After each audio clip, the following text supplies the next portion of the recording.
Hi, is it Dr. Zandi on Y90?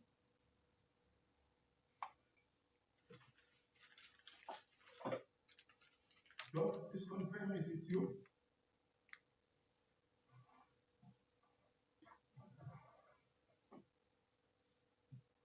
Hi, Doc.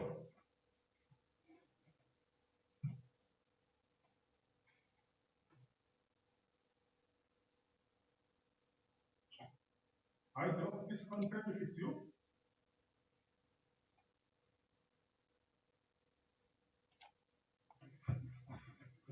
Magic, I think let's get colleagues. Very good afternoon to all of you. Welcome to the Leadership Game 365.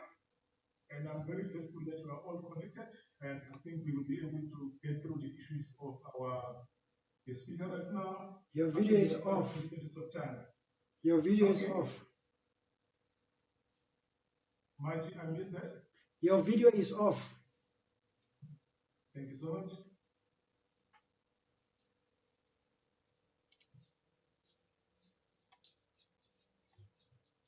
Hi, Magic. Yes, now I can see you. Thank you so much. Yeah, Magic, thanks a lot. No. You vanished again. Okay. Now, can you see me now, Magic? Yes. Thanks a lot. Lovely. Okay, can I test if Dr. Deva is online again? Dr. Deva? Magic, I think let's do the formalities for this once Dr. Deva is trying to connect. As I said, welcome to all the community inspired community members. We are grateful to have with us here. Welcome to our viewers at home that are coming through Facebook and YouTube. I also want to take an opportunity and welcome our first people and colleagues that are connecting for the first time. This is our show where we talk about tough leadership issues. We talk about issues that really matter to this nation that we love so much, but also talk about the issues that will affect generations to come. Like I always say, colleagues, that history will be the judge. So that being said, colleagues, welcome to each and every one of us. But then again, I want to welcome our panelists. Top of mind, I want to welcome Smile Lobo, my former Telkom colleague. Welcome, Smile. Secondly, I want to welcome another panelist, Zianda Mazamisa. Welcome to the Leadership Game. Thirdly, I want to welcome Advocate Simi Papan. Welcome, Advocate. And then Pumla Dungwane. Welcome. I heard somebody was talking. And can you confirm who's talking? Matthew? They are muted. All right. Now, thanks a lot for that, Matthew. Yeah, and then I also want to welcome one of our panelists, Derek Kisondat. Welcome to the Leadership Team, colleagues. I also want to check now if we do have our guest speaker. Give me a second, colleagues.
Colleagues, Dr. Deva is just refreshing. Please bear with us. He's doing his best to connect. The network is a bit slow, but bear with us. He's connecting.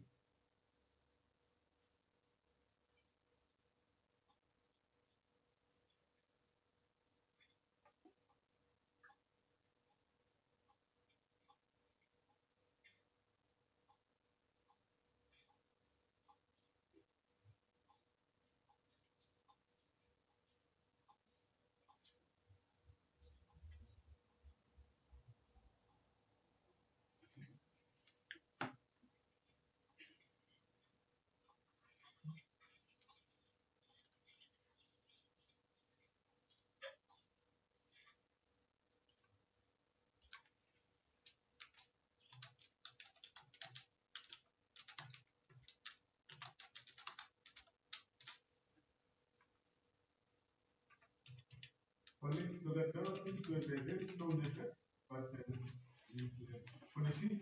I think for now, what I'm going to do, I'm going to proceed for this and say, you must have seen,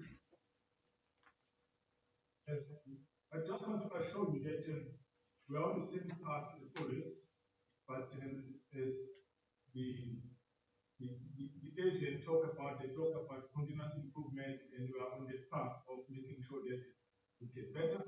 That's why we've changed the logo, and we are also asking the colleagues, you are welcome to engage us via the chat. It is our utmost will that where possible, colleagues engage us via the chat and give us your email address. We want to talk to you after the session. We're not going to be basically filling up your network or your inbox, but it's important that you find ways of reaching out to you and allow you to influence these things as and when it is necessary. So, colleagues, we are getting there. I can see Nados is one on the screen right now. Thanks a lot. And many colleagues, whilst we're waiting for our guest speaker to talk, let me just invite Marty to give us the rules of engagement. Marty, over to you, sir. Good afternoon, everyone. Sorry for not having a video. My camera will crash if I can switch on my video. If you are not asked a question, you are not on the platform, please switch off your mute and switch off your video. Only when you have been spoken to or asked a question or it's your time to comment, please you can unmute and then switch on your video. Enjoy the show. Thank you. Thank you so much, Majid. I'm just thinking, colleagues, that in the interest of time, let me just invite a few questions from the panelists just before we succeed with Dr. Zanzibar. Just a few questions, colleagues.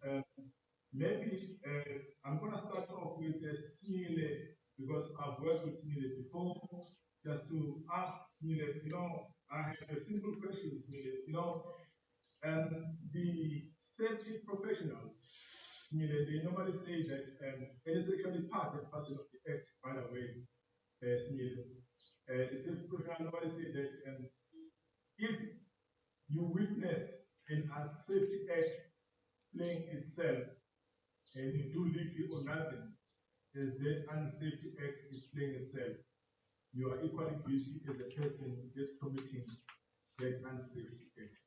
So, Smile, that being said, as we are waiting for the speaker to finally connect successfully, or I can see he has connected successfully.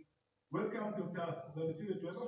Welcome to the line, and welcome to each and every one of my colleagues that are on the line. Thank you very much, Dr. Brett. My apology for the hiccups. East London is a little rural town, unlike Johannesburg. So things are a little slow here. No, don't worry, we're excited that you are on the land now, and again, welcome. So, colleagues, our theme today is that of anti-corruption leadership, and we've got our guest speaker, Dr. Zandisile Dweba, who's going to take us through that for about 45 minutes or so. When it's done, I will then invite my panelists to engage on what we have said. As we proceed, ladies and gentlemen, I'm going to also ask that our panelists tell us what in their mind they call as a way forward with regard to some call to action. So, Dr. Weber, we're already 15 minutes into our time, and because of your sharing, I would not want us to go over or beyond 1800. So let me just ask you, you've got the presentation, can you run it from yourself? Much, can you hand over the last one to basically run the presentation from his side, please? Magic? Yes, he can. He can run it from his side. Dr. Weber, without any further ado, can I hand over to you, sir?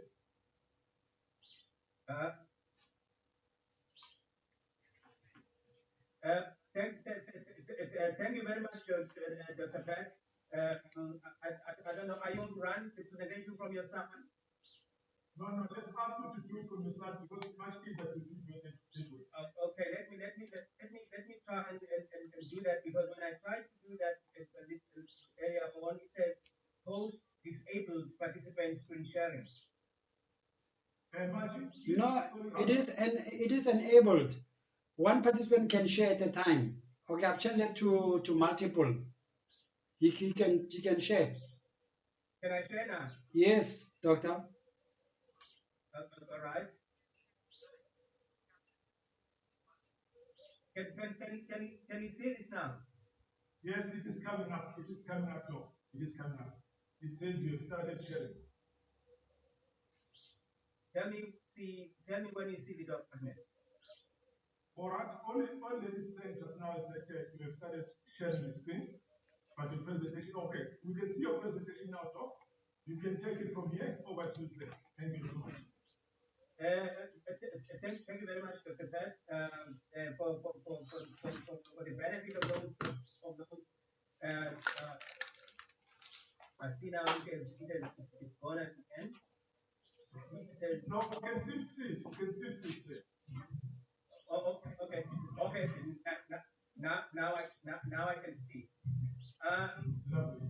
Thank you very much, Dr. Seth, for the benefit of those that do not know me. My name is Brandisile Dueva. I'm the CEO and lead consultant of Spontaneous Management Consulting. Greetings to you, greetings to the panel, and greetings to all those that are connected. And a special greeting to my mentor, Professor Karati. I see he connected and he's been panicking, and he tried to call me and to indicate that you guys are waiting out soon for me. Without further ado, I'd like to plant something in your mind. A day before yesterday, I was running a workshop at our church, and I wanted for people to indicate to me what they understood by leadership, what leadership is, and an 11-year-old a lady said to me, in her view, leadership getting things done quickly. I couldn't have. I thought I would steal that definition. It's a short, simple, and right to the point. It's getting things done to people, and then all that the studies of leadership are is the how part. How people vary in the way that they get things done to people, and something that I would like to share also is that your person and the people that follow you and the circumstances or the context within which leadership is undertaken then determines what kind of leadership will prevail from that kind of situation. I'm not a corruption only, but I am a leadership scholar. And I'm going to try as much. The reason why I'm giving you this backdrop, I want you to understand where I come from. And I'm planting this so that whatever I say, you understand it against the background of what I have just shared with you. And my presentation today is going to be about anti-corruption leadership. It's easier for me to talk corruption, but then I have got to discipline myself that this is about anti-corrupt leadership. But I need to paint the picture of how active corruption is before we can even begin to talk about anti-corruption leadership. And the questions that I would like to respond to in my presentation is what corruption is. What is corruption? Why should we care?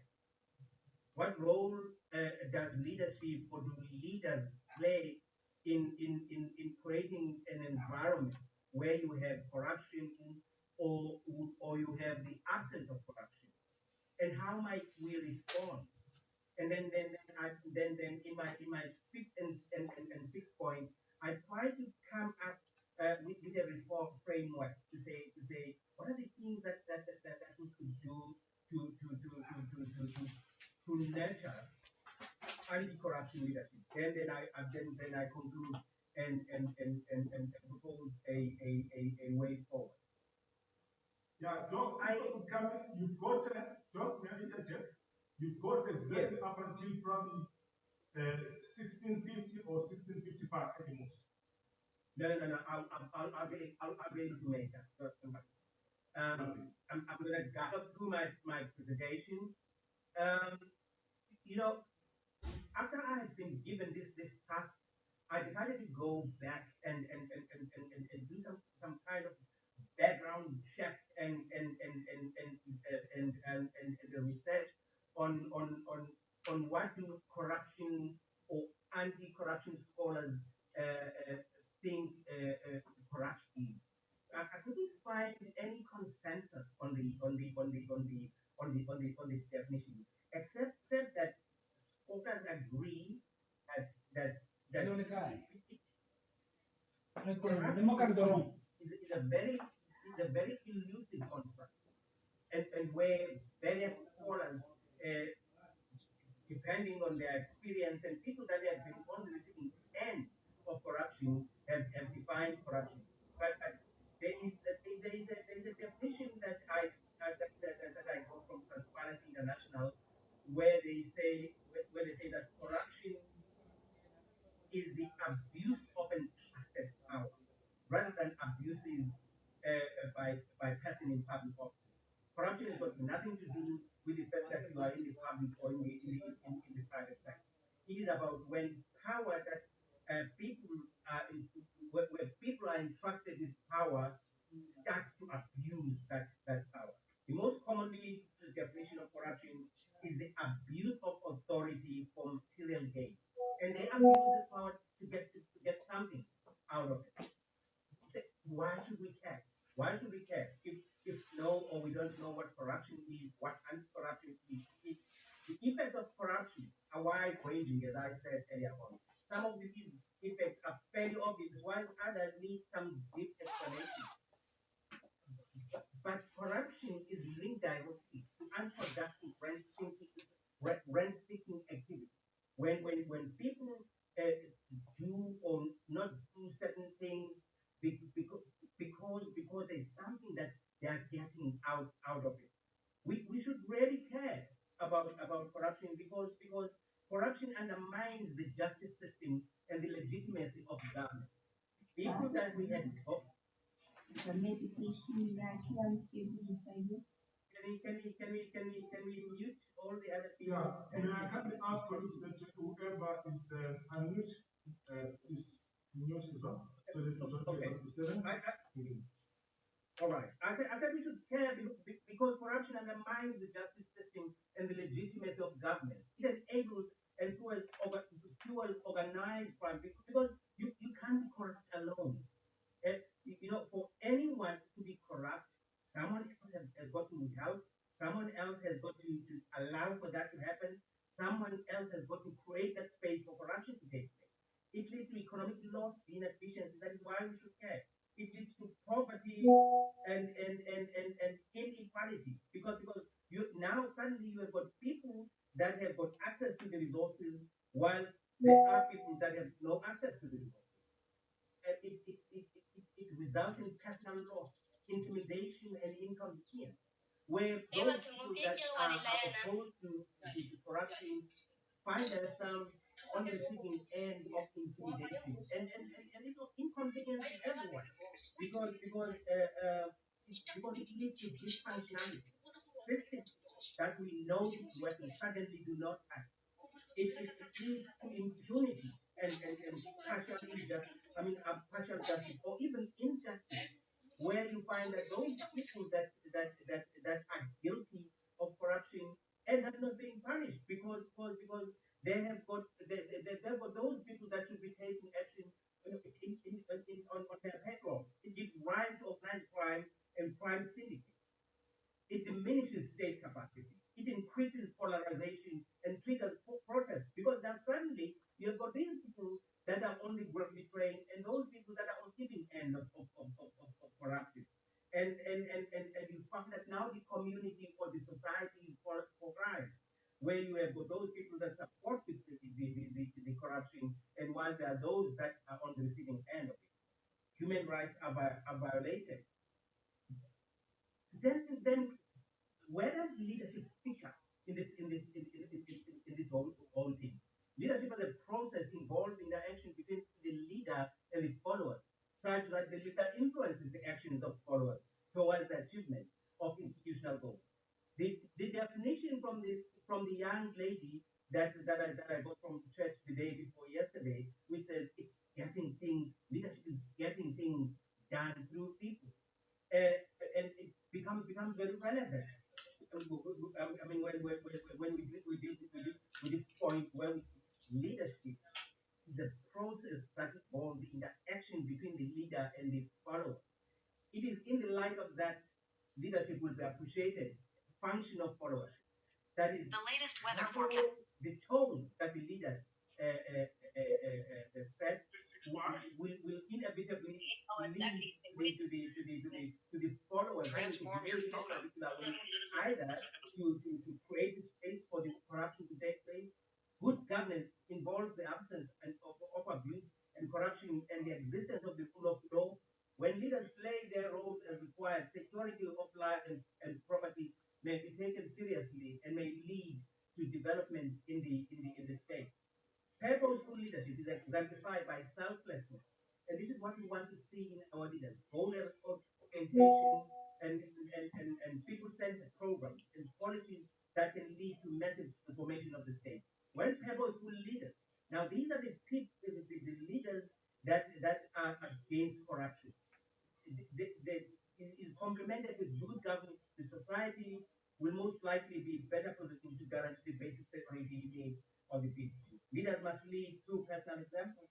And in one study that I conducted, I found that in the statement that had been said, such repetition by the Auditor General, that that leadership are not setting the tone. And maybe they're not setting the tone at all for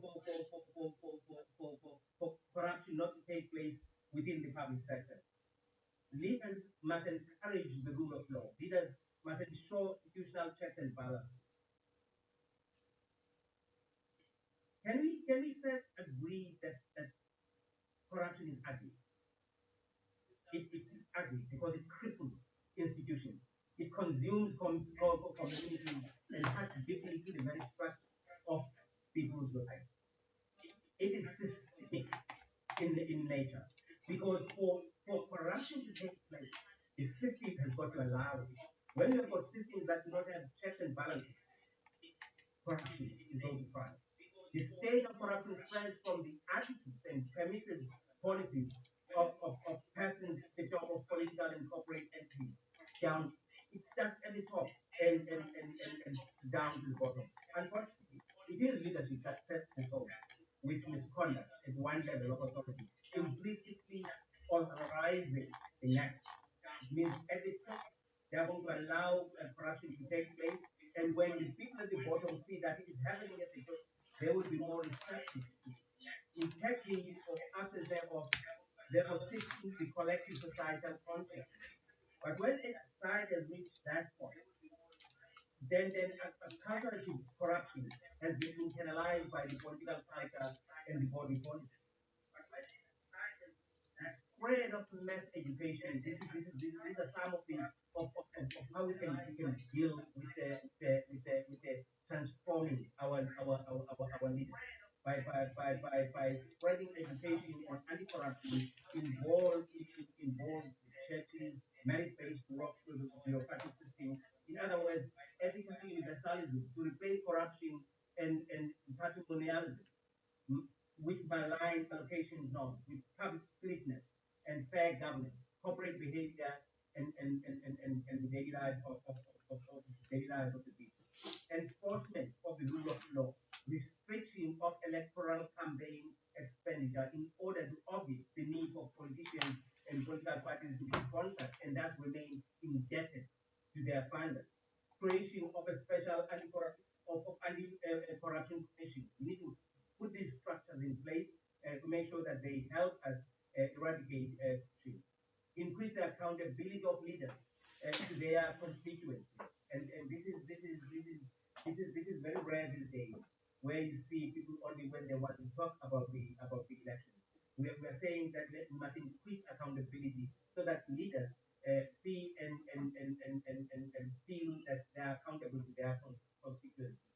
Utilize modern technology by, for example, issuing licenses and permits online to moderate or defeat petty corruption. What happens is that corruption happens when unfortunately you find yourself exposed to people that would be wanting for you to rise. But once things are automated, the light is that you save from meeting those people. Ethical leaders must be appointed, elected to positions of authority to start influencing people. Education programs to raise the level of awareness. Ways to punish unethical practices must be instituted and must be seen to it. Offices like the Office of the Public Protector, among others, must be relentless in fighting corruption and bringing corrupt leaders to book. Laws to protect whistleblowers. And these days, you report something, then you get killed before you get home. The war against unethical practices must adopt a systematic approach rather than a legalistic one. Leaders and communal living is based on mutual trust and respect pursued through non-confrontational and non-competitive relations. Implication of a culture of civility in politics based on traditions and mutuality, and particularly mutual respect for the elder, authority, and the governed. Respect for the sanctity of human life, the concept of life after death, and the continuation of the this is about our culture going back to our culture and saying what would our forefathers think of the people that fought for this freedom, redistributing social justice as the essence of the African human and the responsibility of a leader to uphold societal values. Remember, our leaders are the custodians of societal values, and we need to go to those. Rights to speech and to voice one's opinions must come with responsibility to the knowledge so shared. The importance of connecting individuals and collective rights and social responsibility um, to be or become leader comes with responsibility to deliver rights to the people. The interdependency of rights and social existence, the leader is considered as good as the community she or he leads. Without followers, they cease to be leaders. Recognize that to lead is to learn first to follow. So leaders got to the followers first before they become leaders. Placing community social cohesion at the heart of holistic understanding of governing and government through the principle of participatory government. There is no ownership of knowledge. We need to understand that. There is no ownership of knowledge. Rather, there is a shared collective and collaborative dimension of knowledge. The idea of communality for the public good. Now, towards a reform framework, how can we reform the current cadence of leaders who are fought with corruption? How can we make sure that we inculcate an anti-corruption principle within our leaders? A reform framework will be most effective when it concretely addresses the actual experience of the processes that ought to be reformed. What is that we need to reform? Is it, if we say it's our leaders, aspects of our leaders must be reformed. Cultural, political, economic, and social perception ought to be transformed. Concrete leadership attitudes and behavior pertaining to wealth, self-interest, and power. Active citizen engagement. Making a point that citizens are engaged. I decided to come up with this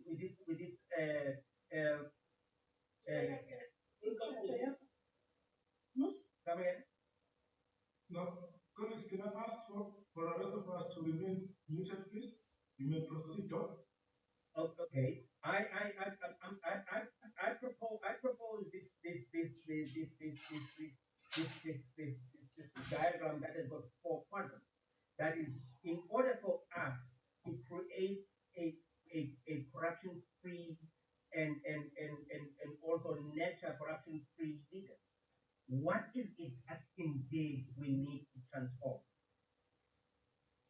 the test are the processes and procedures.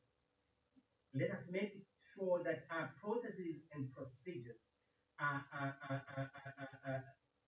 watertight and that they are preventative of any corrupt activity. Reform mindset, paradigms, and behavior. That's a little difficult one where you have to inculcate a culture of non-tolerance to corruption. And this should be done with the civil servants, with the people that are working in institutions, with the community, with everyone, all the stakeholders, leadership and political will, and active citizens and engagement. We need to establish independent investigations, prosecutors and adjudicators to ensure equal enforcement of laws and regulations, strengthen capacity and integrity of the police as the frontline investigative agency, strengthen and ensure independence and accountability of our judicial system, provide adequate powers of investigation and prosecution consistent with international human rights norms, integrate transparent mechanisms which eliminate privileges that have no relation with the needs of the public, develop effective complaints mechanisms and procedures for appeals, whether internally by a public servant or by a member of the public, develop mechanisms to protect whistleblowers, encourage the development of institutions or and practices which ensure that responsible citizens can report corrupt practices, tackle special sectors that are known to be breeding corruption. We do know that we've got corruption hotspots.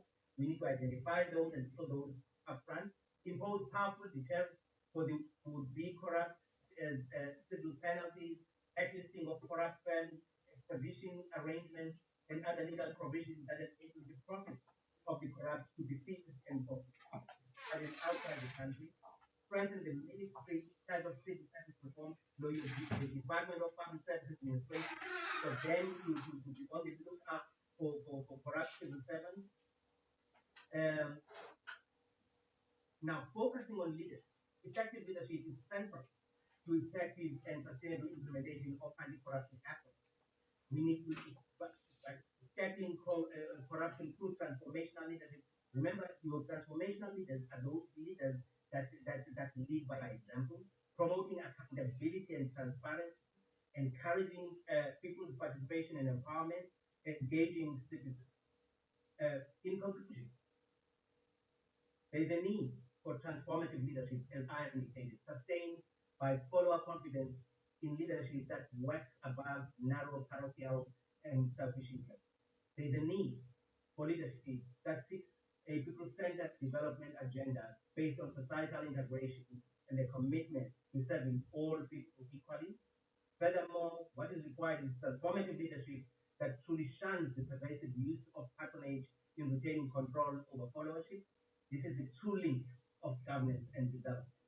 Bad leadership and governance beget maldevelopment. There is a need of a form of leadership that meets more than their core functions. Leadership that seeks the spiritual growth and social health of the broader community. Thank you very much, Dr. Pat. Wow. Thank you so much, Doc. Can I ask you to stop sharing? Colleagues, I think let's not be shy to go and give him some hand clapping there and all the hearts and everything that we can do. Thanks a lot, Doc. Can I ask you to stop sharing? I'm trying to do that. Trying to do that. Okay, whilst he's trying to do that, colleagues, Doc, you were very provocative in nature. You highlighted a whole lot of things that we need to do as an organization or as corporate South Africa. And thank you so much for that. And thanks for being succinct. You were totally succinct, Doc.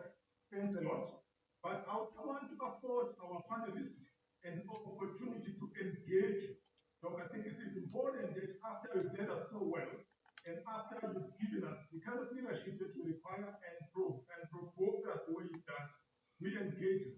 So I want to call upon the first panelist to basically engage you and seek some input on what you have said to ask a question. Let me go straight to Mr. Simile Ndogo. Simile, come over, sir. All right. No, thank you very much, Doc. Can I just request indulgence, Doc? I'm also experiencing load shedding. I've got a fear that Okay. switch on my camera. All right. No, it's okay.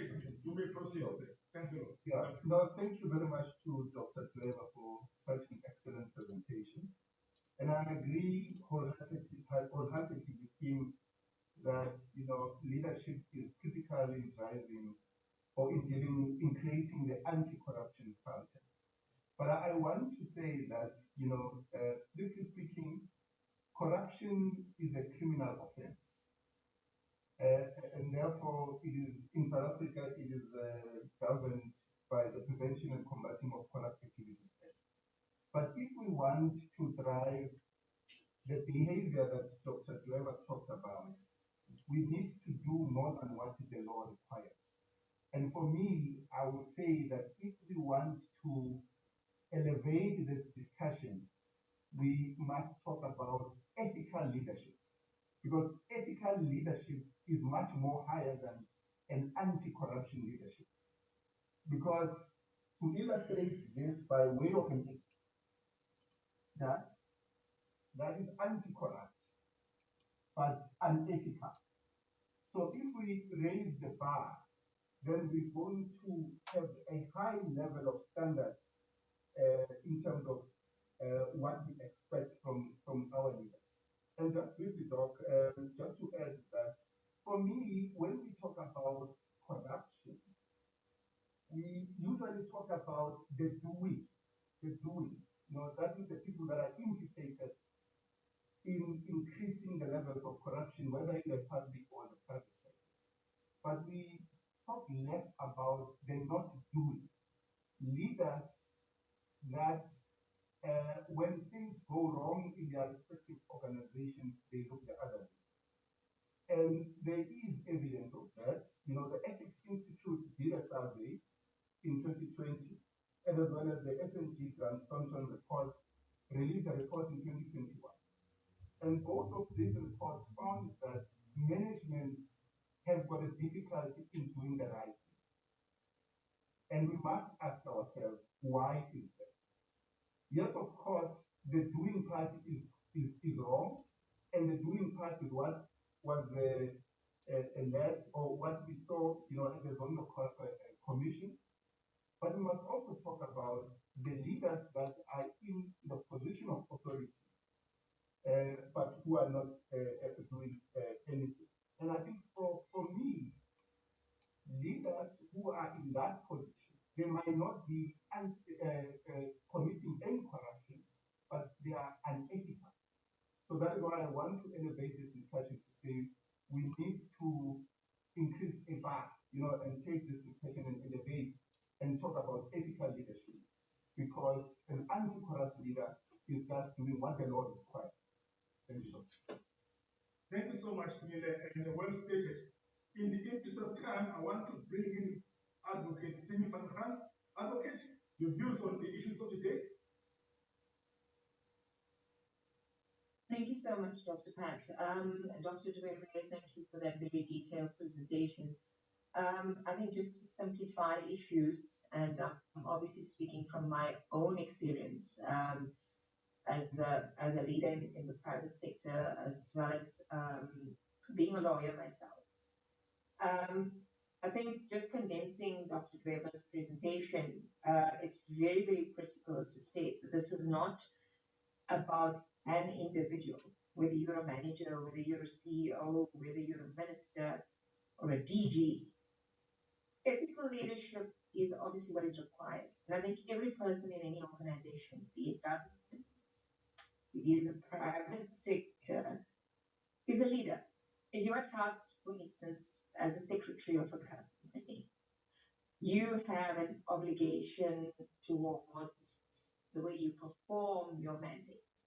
And you've got to perform that mandate in an ethical manner. So I wouldn't want to create the impression that leaders are simply just the obvious leaders,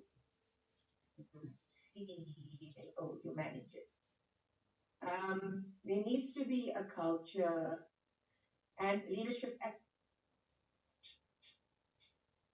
starts from the home. I think in the fortunate instance, or any person that's the guardian we look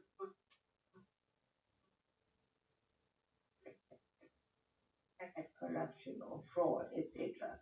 It's now to instill the lessons that you want to teach your child, to do the right things, to have a conscience, whether it's done through religious or spiritual ways, or whether it's done simply just as a parent to say this is right and this is wrong and this is what parents do. Secondly, when it comes to organizations per se, what I have found from my experience is, yes, the fact of the matter is, in South Africa, for instance, we've got all the amenities, everything's there. We have got laws that dictate that we should have good governance, and that's in public and private sector. This is never really looked at. We don't have forums that have oversight over governance processes within the private sector or government or civil society. We also don't follow the law. My colleague Simile, did mention the Prevention of Combating of Corrupt Activities Act. Yes, it's there, but there's a very, very important section within that law, which is Section 34, which specifically states that any person in authority has a duty to report any instances where there may be unethical conduct or the commission of fraud or the commission of corruption, or anything that has some association thereto. But how often is this done? Where is the oversight body that looks at persons in authority? And certain things need to be changed in that legislation, which should actually include every person, not just a person in authority. Everything's there, but the thing is we don't have governance around those vehicles. We don't have checks and balances around those vehicles that currently exist. And generally when it comes to, for instance, the implementation of the legislation, is not seen as serious as one would take it. Generally, these fraud and corruption would start in your district courts, and a lot of these matters remain in the district courts. They're not moved up to the regional courts, purely because they are literally seen by many prosecutors as the law would dictate it to be. So we really need a mindset that looks at the reality of the situation. We know what the problem is, but how do we make the changes? And as I've said, we need forums that would look at governance, be it a company, be it a public body, be it civil society, to have oversight, to look at the governance processes, the strategies implemented, the policies that are written so nicely to say that, we don't want corruption in an organization or fraud. Who has oversight? At this point, there isn't any formal body that reports on, companies or public bodies. We need integrated reports from organizations to show that every part of the value chain within an organization, be it public or private, has some form of anti-corruption policy that's been implemented, that the internal audits have been conducted, and we are happy with it. But it must be in the public domain. Generally, this is not open to the public. depending obviously on the type of company you are. Secondly, if you look at the international bodies like the FATF, they would generally set standards on money laundering. And the reason why I'm mentioning money laundering is that money laundering is generally a byproduct of fraud and corruption, because there's only so much of money you can actually keep under your mattress. So a lot of the money gets moved out of the country, etc. And there's standards. So all of that is available. But the question is, who is actually implementing these standards? Who's putting them in place? Who is accountable? And that brings me to the next point, accountability. Do we have internal processes that are linked to governance structures where not only management, but any person in an organization is held accountable, where there are punitive measures, and this is made public? Well, we don't hear much of that. So accountability is a very, very important thing. That is obviously driven by a person's conscience. It's driven by the board that is governing that organization, whether they are checking on these very, very important factors in terms of leadership at every level in any organization. My key issue is our criminal justice system is actually failing us at the moment. But before we even go to the criminal justice system, if we don't have governance, if we don't have internal audits that are clean and transparent, if we don't have external auditors that are vetted, we have the infrastructure within the country as far as crime is concerned. We've got the GPCI, we've got the SAPS, we've got the SIU. Unfortunately, the SIU only operates upon instructions from the president. And we've got people who are talented, educated, who have the expertise to deal with this, but they are limited in terms of the governance that's surrounding them. And these are the things we need to change. As far as the police are concerned, not everybody understands how serious this is, and on many occasions they themselves are involved in corruption. And it's not just the police, it's across the criminal justice system. 45 seconds so that I can put in other colleagues. Yes, sorry, there's so much to say on this, but just summing it up, as I said, everything is there. Locally, we've got global, laws, standards. We need to ensure that we bring that in and we actually implement and we measure. So that's in a nutshell. Thank you. Thank you, Doctor. Thank you so much, Advocate. And you said a mouthful, and I could hear that you are also moving into some calls into action, which is a good point to bring. What I want us to do right now, I would want to bring in one of our panelists, Ms. Pumla Hubani. Once she's actually giving her comment or question, I want to go back to Dr. Dweber just to basically comment on what has been highlighted. Let's just follow this kind of a move. Pumla, please come in.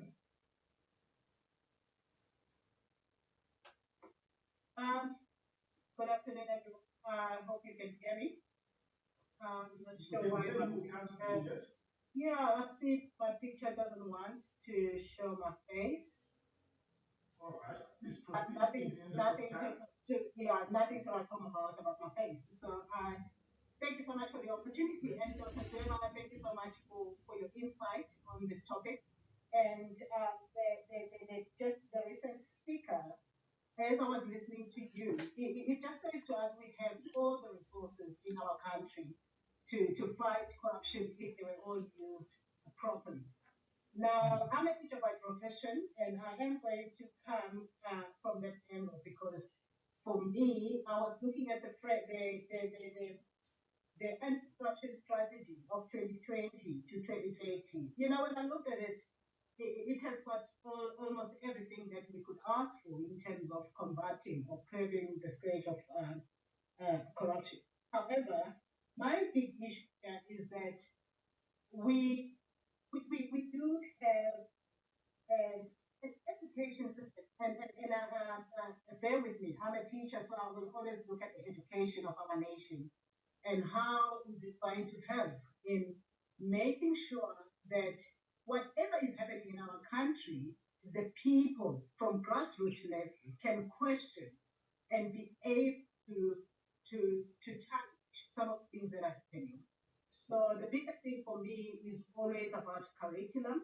What does our curriculum look like? Is it a curriculum that will um, bring people that will be able to question things and be able to say, why is that happening? Because you look at a small group like us sitting here, we are a small group, but the masses, who is teaching the masses on how to critically look at things that are happening? Because for me, those are the things that will help this country to grow. Because as we say, advocate was saying just now that yes, we have all the structures, but are those structures doing what they are supposed to do in making sure that corruption is stopped? So for me, it's about starting at the bottom. As I said, I apologize because I'm a teacher. I always look at how do I educate this person in front of me, and how do I equip this person to grow to be a person that will be able to question. And unfortunately, that kind of curriculum that we have in schools only serves a very small portion of our society. I am in a school where I can do that. I am at liberty of sitting with my students and question status quo.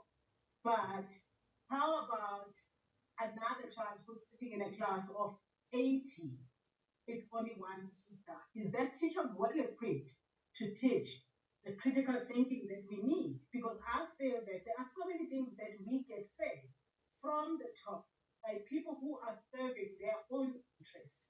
And we just consume and take it as because we were never taught on how to critically look at whatever information is put in front of us.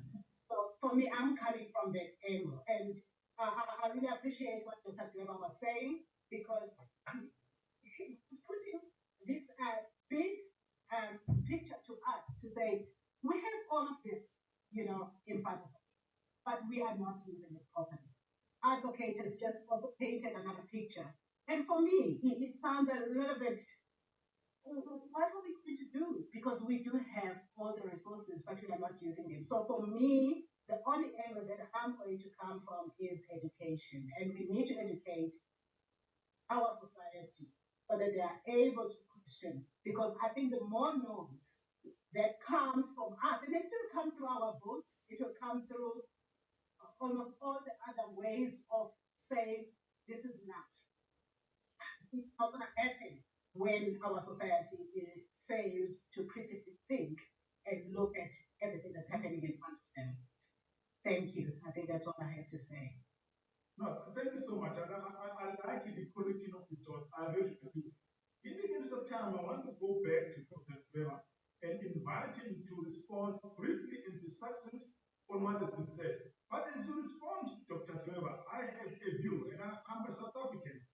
South African are well known of activists. We've got political activists, you name it. I have not to date, my fellow colleagues, my fellow scholars, come across anti-corruption activists. Why is it so? Dr. Weber, over to you. Thank you very much, Dr. Bert. Let me open my camera again. Or has it been disabled? Can I talk without without so much? Switch on your camera so that people can get used to you, because some of us know you're supposed to. Please. Okay. I'm trying to open my camera. If it opens, well, good. If it doesn't, you can hear me. Yeah, we are aligned. Totally aligned. Oh, okay. I have gotten disconnected. So I'm not. I could sense that when I was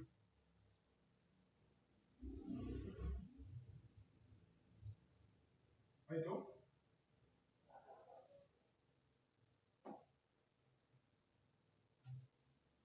But you can hear Doc, or is it me that have just lost him?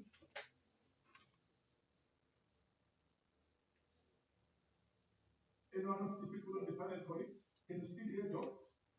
No, we can't hear him. Sorry, I'm not on the panel, but I can't hear him. All No. right. Dr. Pat, we can't hear. All right. I think, colleagues, in the interest of time, let us proceed. I would want to bring one of my colleagues, and it's Zianda. Zianda, please, I want you to comment or ask questions on the issues of the day. Over to you, and we shall be followed by Derek. Zianda, let's do it in that order.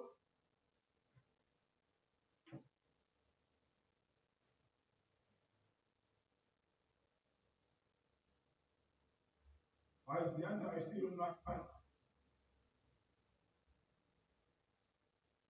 Okay, colleagues, it will look like we've lost Zianda. Let's go straight to Derek. Derek, please come in and have your say on the issues of the day.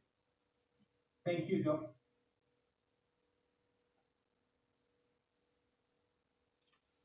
Thank you, Doc.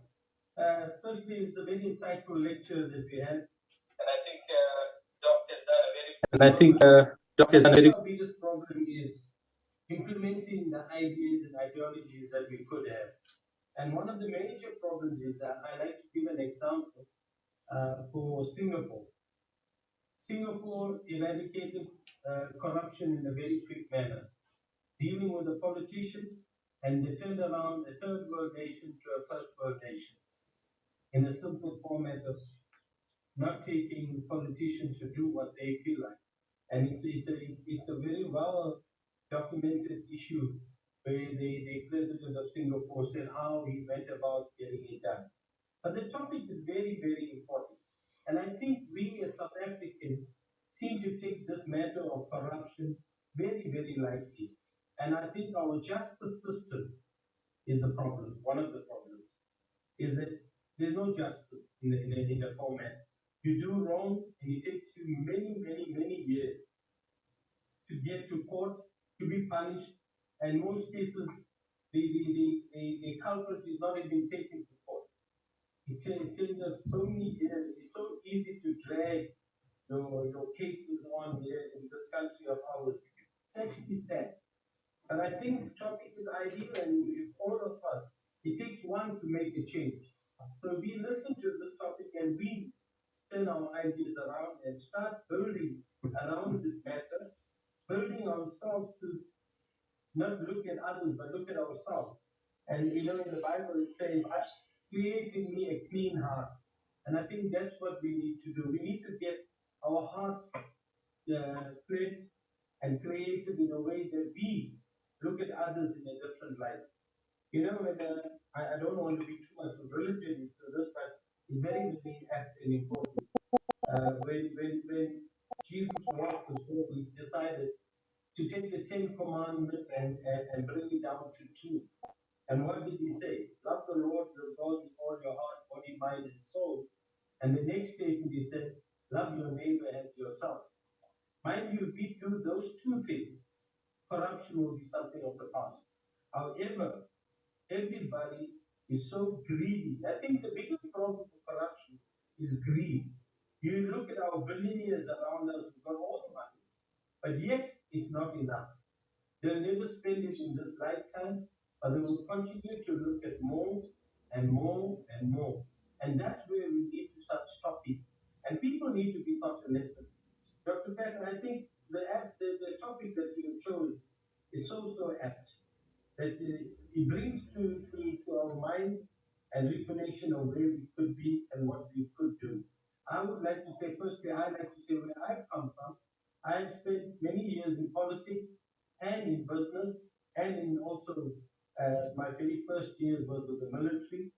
So I have a fair spread of different type of occupation and different type of jobs and leadership roles. And it's so easy to do the right thing. However, our people around us don't. And if we did not get justice to play its main role, we would have a problem. Dr. Pat, I would like to stop here and give others the chance. And then maybe later, if I've got more time, we can come back to it. But for now, I think the point of driving home corruption is not acceptable. Anti-corruption moves, I think we as a group can start the ball rolling so we can rectify and correct ourselves, our families, and others before we try to change, firstly, the neighborhood, the province, and then the national and the universe. But we must, charity starts at home, that's what they say. Let's put our foot down and say we will not accept what we see around us. Let's correct it, take it forward. Thank you, Dr. Pat. Thank you so much, David. That was a mouthful, and I love it. But I want to go back to Advocate Simi. Advocate Simi, I want you to answer the following question for us. Is corporate South Africa in general complicit in corruption? And if it is, to what degree and what can we do? Over to Advocate. Thank you, Dr. Pat. I think it would be that it's quite a generic question. Yes. But there are some companies, that I've come across and worked with, being their consultant, where governance is very, very strictly implemented. And, then you get companies that really just don't care. It's all about the bottom line because of the current economic status. And the irony is that we are sitting where we are from an economic perspective because of a lack of proper governance, a lack of the criminal justice system serving us as far as corruption is concerned. So I would say that in part, a lot of companies do follow what they need to do, but there still needs to be a paradigm shift when it comes to the human conscience. And when the human conscience is changed, then that is when you're an actual leader because the way you operate as an individual, whether you CEO or the cleaner, does not make a difference because you can change a life in another person's life or thinking or be an influencer by way of your conscience, then I think maybe the private sector and government will change for the better. Thank you, Doctor. No, thank you so much. Well said. Pumla, I want to come back to you now. Should we teach ethics at the Department of Basic Education level? And if we do, what are the chances that we'll be able to shift performance in this area? Your views on that, Pumla? I don't know if you can see my screen, Dr. Mazibuko. Yes. During the Africa Month in May, this is one of the things I discussed with my class because we were doing the African programs, and I said, if you steal while you carry your son on your back, you teach him to steal not to steal. So, which is an African program, and I think it's very important for us to start teaching at a very, very low level. Now, if as a child you enjoy the fruit of your parent, and I think Dr. Mazibuko, you did address this topic a few weeks earlier or 2 months ago, where we were talking about family leadership. Now, family leadership comes into play and it talks to what you're asking me, which is at a very, very low level, this has to be taught. Because a child that grows in an environment where they see the benefits of corruption, make no mistake, they will continue. So it's important. And that is why, for me, my passion is with teaching and with the little ones. And we need to start there. And then they need to go with it. And I think it's how slowly, because I'm not that I give up easily, but when I look at the status quo now, it's something that we can work on, but not as easy as we have heard from other panelists. That it's not something that's going to be easy to eradicate, but it's important that the little ones that we are raising, we do a lot of work so that we minimize, because we will not eradicate it 100%, but we can minimize the corruption that we have. Thank you so much. Let me test Dr. Weber, are you back online right now? Please indicate if you are.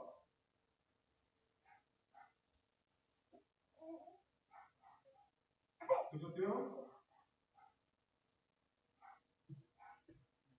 Hi, Doc. Okay. We seem to be battling with Dr. Deo for now. I'm going to get back to him. No, okay. Smile, I want to come back to you. And Smile, a lot of companies have got what we call anti-corruption policies.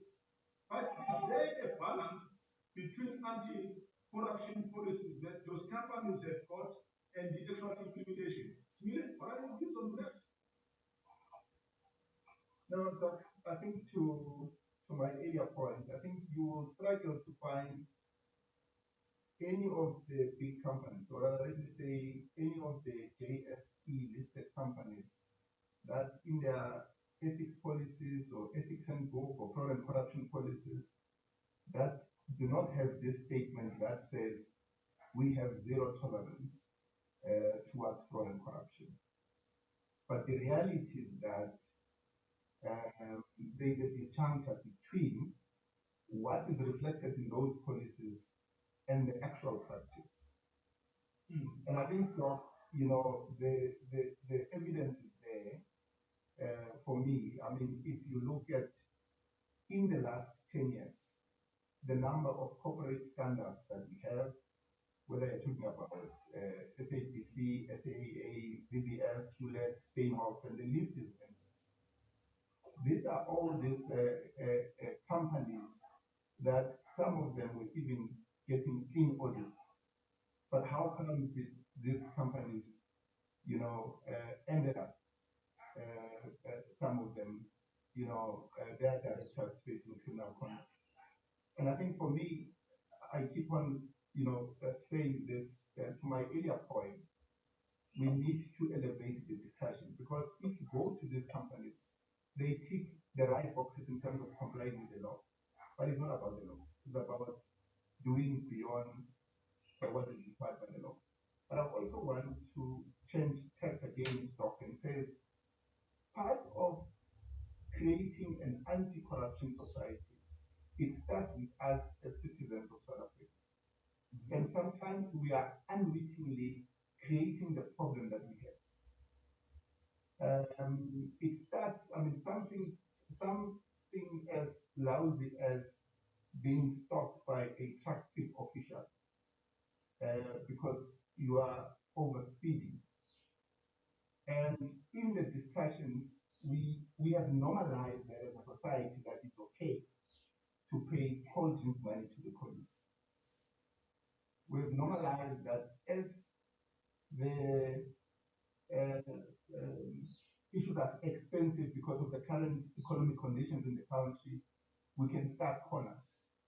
We've seen that some of the people that are defrauding Telkom are people that are staying in high-end estates. These are the people that can afford paying for electricity, but for some reason they defraud Telkom by some of this phenomenon called Izinyogane. So these are the things to say that sometimes our frame of reference or our frame of mind when we talk about corruption, we think about government. We don't think about ourselves, the actions and inactions, the things that we do to drive that kind of behavior. Because the same people that are perpetuating this corruption come from the same families and society where we come from. So to change that, or to see or to realize the anti-corruption society, it must start with us as individuals. It must start with us in our respective families, in our respective communities. For example, if you go to any township, you will find kids waking up at 4 o'clock in the morning going to a school in town. Why is that? The reason is that you are told that because the school, which is next to that locality, is dysfunctional. But who's supposed to come and fix that school? Or the school is corrupt. So I know I've said a lot of things, but my point is, Doc, is that these things that are not there. These things, they are within us. They start with us. And to see the society, or to get at the society that we want to see, it needs to start with us. Thank you. Thank you so much, Ismail. One sec. I want to go back to Dr. Zandisile Peva. Doc, if you can still hear me, I want you to answer the following question. You know, in South Africa, we've got a lot of activists. We've got a number of activists basket, but I've not come across a group calling themselves anti-corruption activists. Why is it not so? Is it not time that we've got a grouping of people that call themselves anti-corruption activists? Over to you, Doc. Thank you very much, Dr. Pat. Can you hear me now? Loud and clear. Thank you so much. You may proceed. Thank you. I must apologize to you and the rest of the audience. There's something not right with the network this side. I keep on getting cut. Your question is what happened to the activists? Why don't we have activists that are that protest against corruption?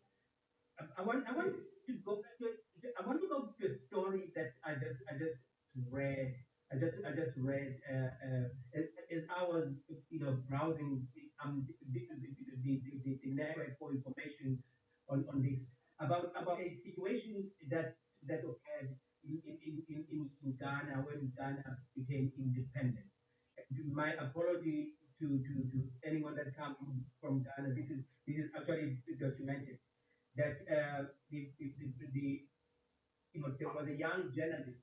There was a young journalist who wrote a story about Nkrumah having killed a huge elephant, and which was colonialism, and that it was time for everyone to take their knives and go and cut a piece from the elephant. Everybody has got a right to go and cut a piece. And I'm raising this story is this story because I want to ask you. Now we're talking about change. We're talking about a change of mindset. We're talking about culture change. We're talking about things that should change from how things are happening now to what we would like to see happen. Where did things go wrong? Any leadership situation. I'm going to try and respond to this from a leadership perspective. Any leadership situation is an outcome of an interaction between the leader himself or herself, the followers, and the situation or the context, the circumstances within which leadership takes place. So the continuous interaction between the person of the leader, the followers, and the situation. When the situation starts rewarding wrongdoing, then you are going to see a repetition of wrongdoing. When systems in the environment do not work, do not deliver. Remember, I said corruption leads to dysfunctionality. Even your hardcore activists,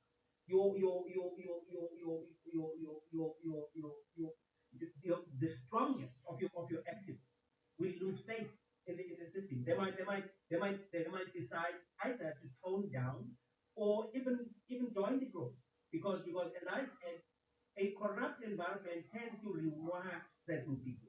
I'm not saying this is what happened to our activists, but I'm saying if the situation is not responsive to their activism, the likelihood is that they might tone down, they might get tired of the ugliest characteristic of corruption is that it buys loyalty. If anyone tries to speak up, there is that move to buy the silence of that person. It could be that is one of those That is one of the things that contribute to the disappearance of our activists, or for not even seeing, activists against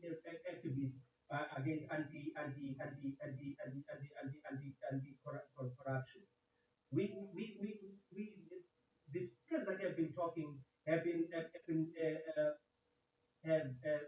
sort of reiterated the need for strengthened accountability, strengthened governance, strengthened implementation of the laws. What is the point of us having good laws if these laws are not to be implemented? And one of the earlier speakers alluded to the fact that it might be that there is the absence of ethical leadership, because for us to be against or to be averse to corruption, we have to be ethical. And now this is the person of the leader. The environment will influence whether or not you are ethical. Your person as a leader will also influence whether or not you will be ethical. So we need to look at the whole situation holistically. We need to look at the kind of people that we put in leadership positions. We need to make sure that in the environment within which they operate, the systems are working.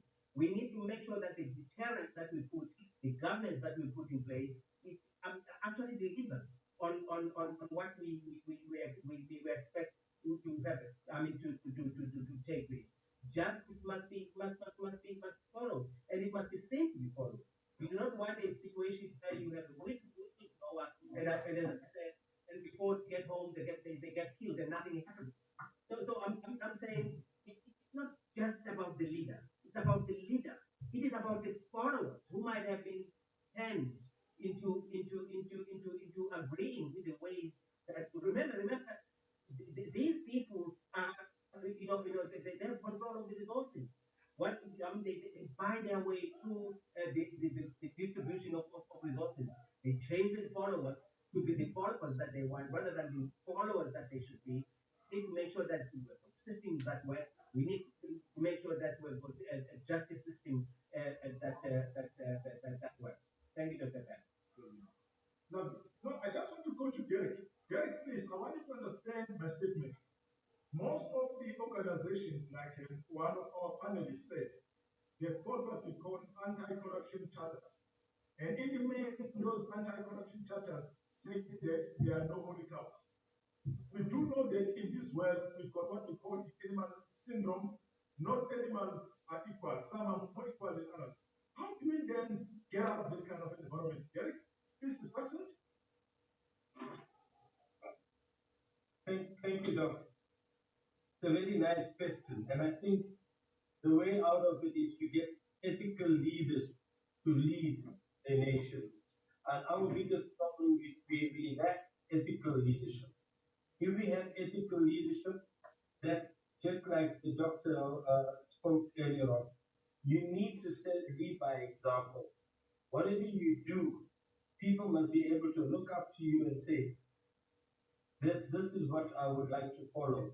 And people like Mahatma Gandhi and others that have led by example and shown people that you can be different. You can be cut off another piece of cloth.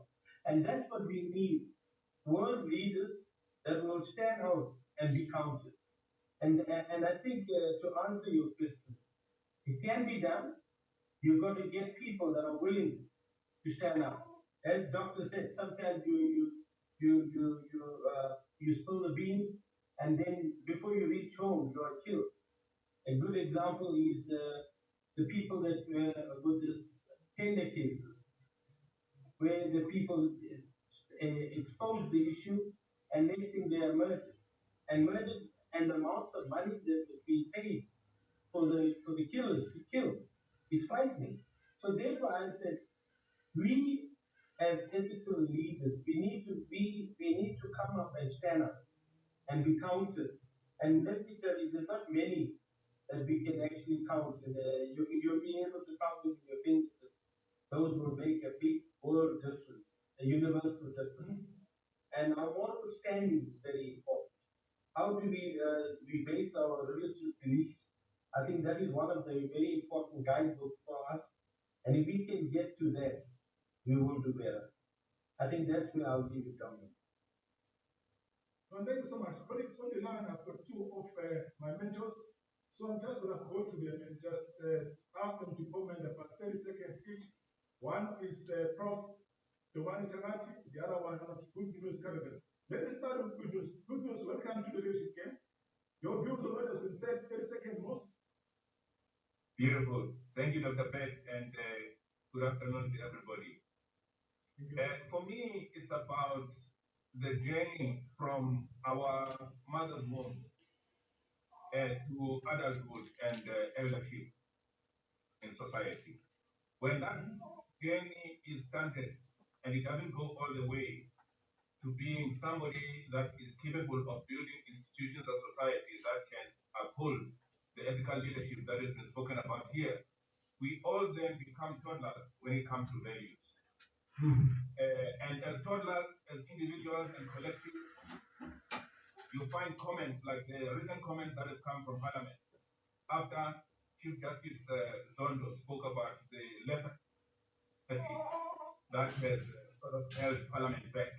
So instead of saying and commenting in good faith as parliamentarians, instead they then evoke this whole thing of separation of powers. The separation of powers, in order to get South Africa to be a greater nation, it doesn't exclude collaboration of the three arms of government. Yes, they are separate, but they should collaborate to create a society that we are talking about in this group. That's all I can say for now. Thank you so much, Good News. Let me just go straight to Prof. Giovanni. May I ask one of my colleagues, Mohari, please to mute? Can I ask Mohari to mute? Prof. Giovanni, please come in. Thank you so much, Dr. Pett and colleagues. And also I want to congratulate my student. He got 2 PhDs from me, so whatever you had is from me. Dr. Pett. I want to go, back to what I think Advocate Simila said. We need to change our country into an ethical country. That's where it begins, because you can be a very good leader, do whatever you're doing, but if the people out there, if the role players, if the company leaders, civil society leaders still go to government and private sector and promote bribe, it will not go well. So I want to start from there to say, I think we need leadership that can transform our country into a very value-laden, principled country. I mean, the good examples are there to learn from, where people live in peace without thinking about corruption, because the leaders of those countries have put the values and principles very, very clear.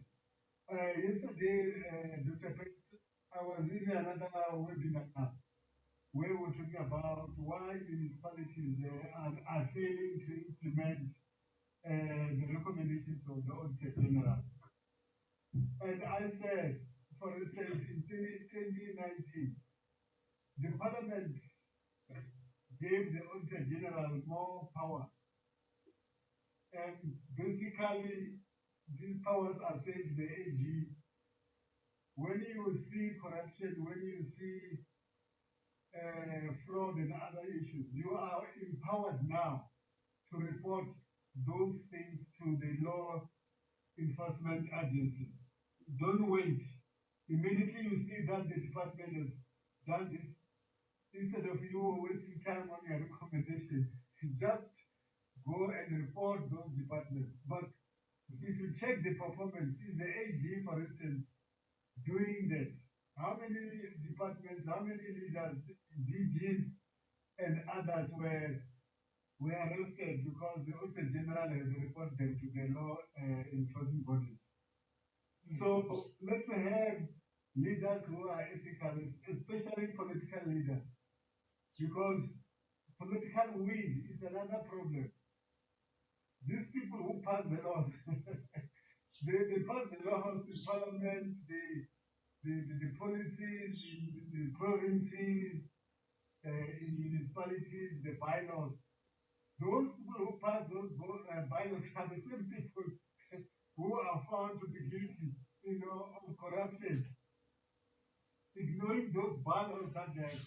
So ethical leadership for me, Dr. Pet, is the key issue. If we can have ethical leaders who can make sure that in all areas of our society we transform our places to be ethical in whatever we do, we will be able to fight this case. We will be able to win. But if you have got very good ethical leaders, but the followers, like Dr. Gaba said, the communities are not ethical, the private sector is not ethical, it will be very, very difficult to fight this corruption. So it's a balance. Ethical leaders versus ethical communities. Thank you. Thank you so much. Colleagues, I want us to make a call to action. So I'm going to start off with Advocate Simi. Advocate, come in very succinctly. What call to action can you make? Come in, Advocate. Thank you, Doctor. There's various things that we can do. I do believe that we need some sort of platform that can do external audits on companies as well as government outside of the Auditor General, looking at governance and to look at what strategies are in place to make sure that good governance is implemented. Secondly, I concur with my colleague that's sitting on the panel, Ms. Lumwana. It's very important that educators are brought into the picture and that children start becoming teachings on anti-corruption, ethical behavior, ethical conduct, apart from the home, should become part of the curriculum at schools. Thirdly, government needs to be reached out to say you need to put in structures in place to ensure that the legislation and policies that you pass are actually implemented, and it must be measurable and performance managed and performance driven.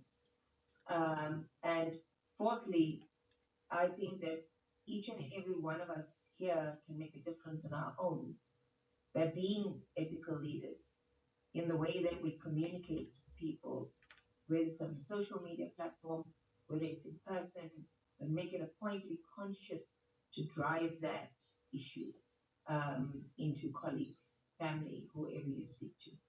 So that's a few of the things that I've just seen as a call to action. And last but not least, I think look at the global reforms when it comes to anti-corruption. Look at the UNODC, FATF, which is your Financial Action Task Force. We've got a lot of global structures that are there to provide guidance. Somebody needs to just implement it. We've got many people in the country that attend the World Economic Forum. The World Bank, for instance, has a lot of standards in place. And if we can pull all of those things in and have somebody to lead that within an organization and in government, I think we will obviously move at least 100 steps. And that's movement of any kind is success. Thank you. Thank you so much, Advocate. I want us to go to Pumla. Pumla, what contributions can be made from your side? Is succinct as well. Okay. Thank you, Dr. Mazibuko. I think I will still stick to my education curriculum. We need to look at it and be sure that it's going to help our society. But also, in terms of our framework, we do have all the resources at hand. It's just that we need to use them and be accountable. And accountability is not only for the government, it's only for us as individuals. So it starts at home and with family leadership, as we looked at the topic a few weeks ago. Thank you. Thank you so much, Pumla, for being succinct. Let me go to Derek. Derek, please, what kind of calls can be made with regard to this painful subject that we're talking about? Thank you, Doctor. I think charity starts at home, right? Just looking at the people that are on this show at the moment, they're all brilliant, very educated people of all natures and all different groups. I think charity starts at home. We, as a team that's on the panel and others on this group, can start the ball rolling. Let's highlight people that are ethical leaders. Let's bring them to the fore. Let's make them known to everybody and say these are the people that one can follow. And let's expose areas that we find that are not carrying up and not carrying the standard that should go forward. Thank you, Doctor. Thank you so much. I just want to steal a minute or so, go to one of our regulars. It's Miss Asanda. Asanda, welcome to the leadership game. Any call to action that you can be made from yourself, Asanda?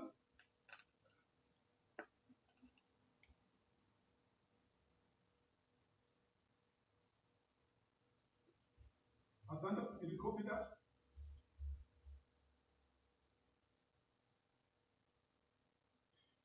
Okay, we don't seem to be getting through to her. I want to bring in our guest speaker, Dr. Zandile. Please probably give you about 3 minutes or so. What can you highlight as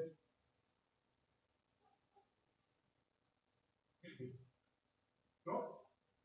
I lost you. I lost you a little bit, Dr. Pat. Could you repeat yourself? Yeah, what can you make as a key take home in terms of what needs to change that will basically make sure that we dial moves in the right direction? Thank you very much, Dr. Pat. As I said earlier on, I don't think it's going to take me 3 minutes. A minute or so will do.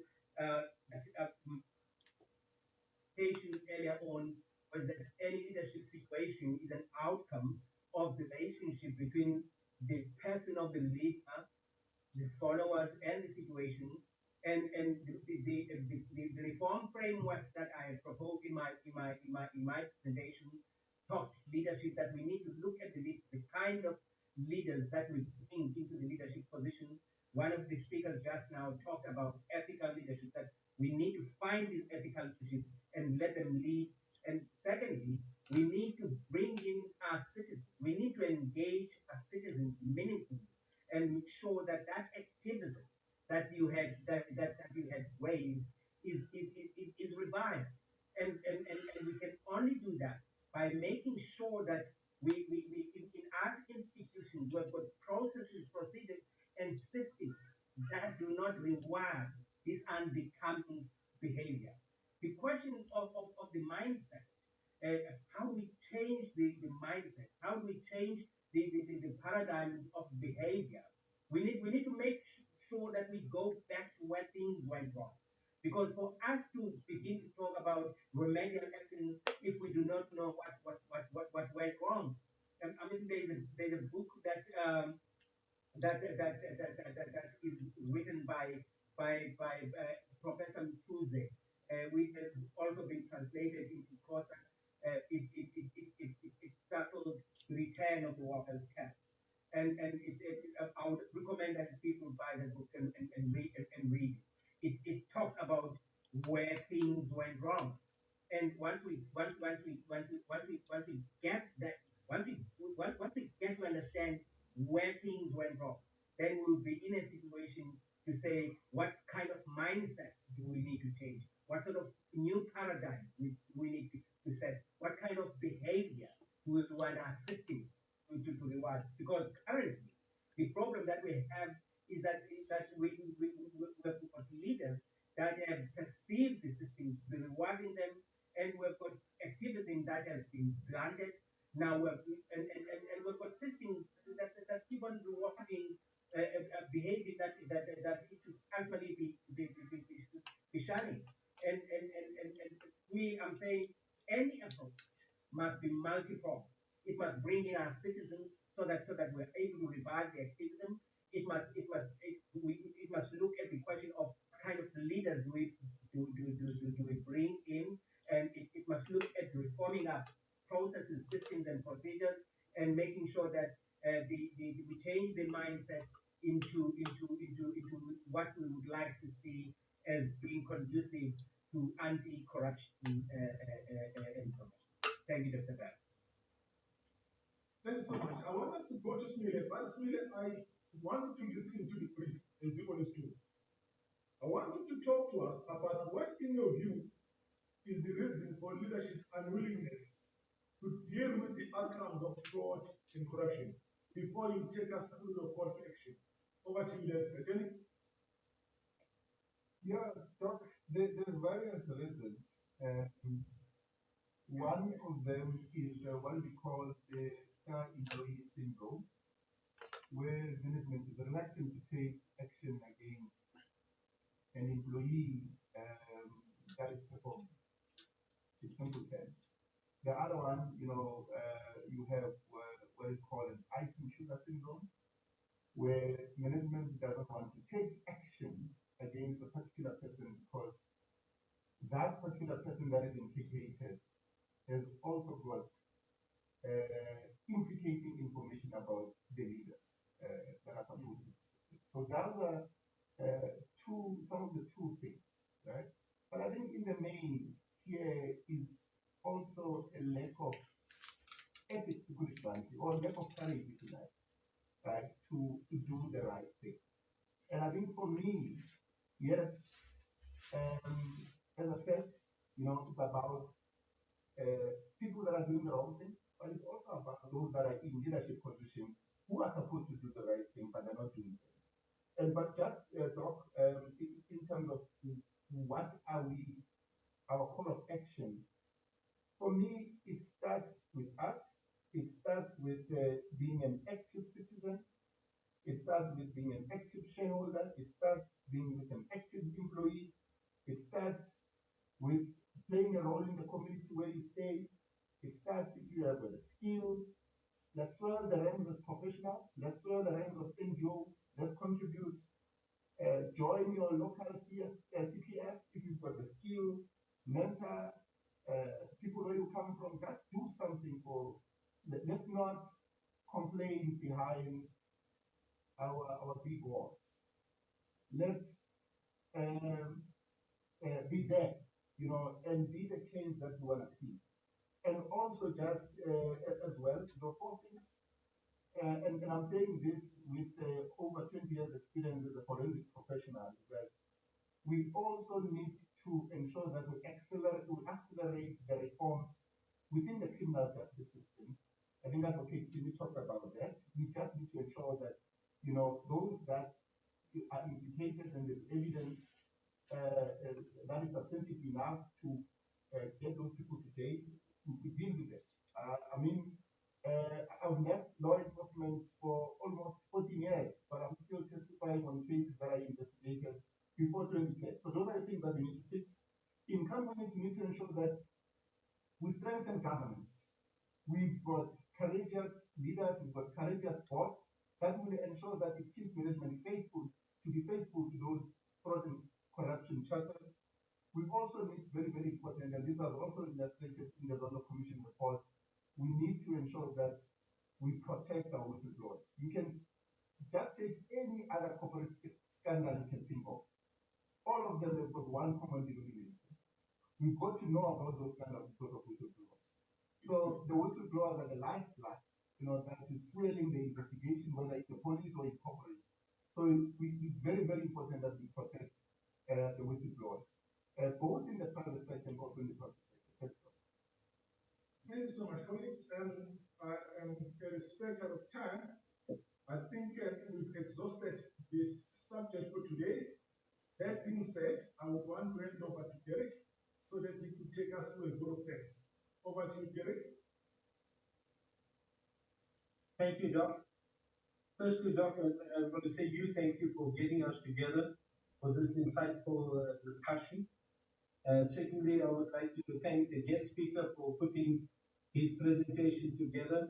I think that was also very well done, very articulated.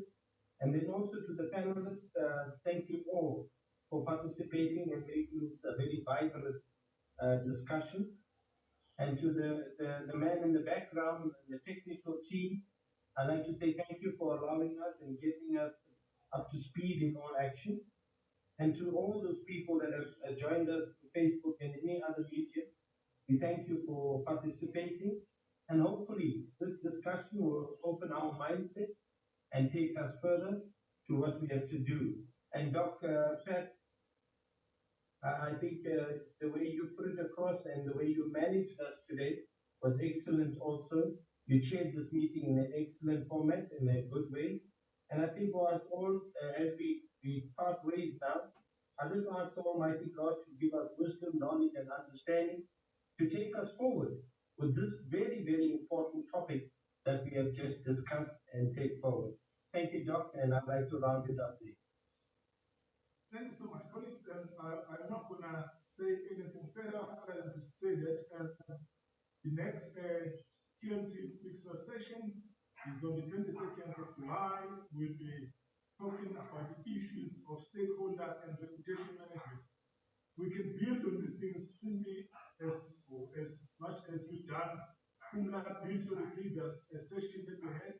And I think it's important, colleagues, that as corporate South Africa, as individual citizens, we do understand the impact of reputation and stakeholder leadership. That being said, let me wish all of you well, and God bless you, and a very good evening. Thank you so much. Goodbye.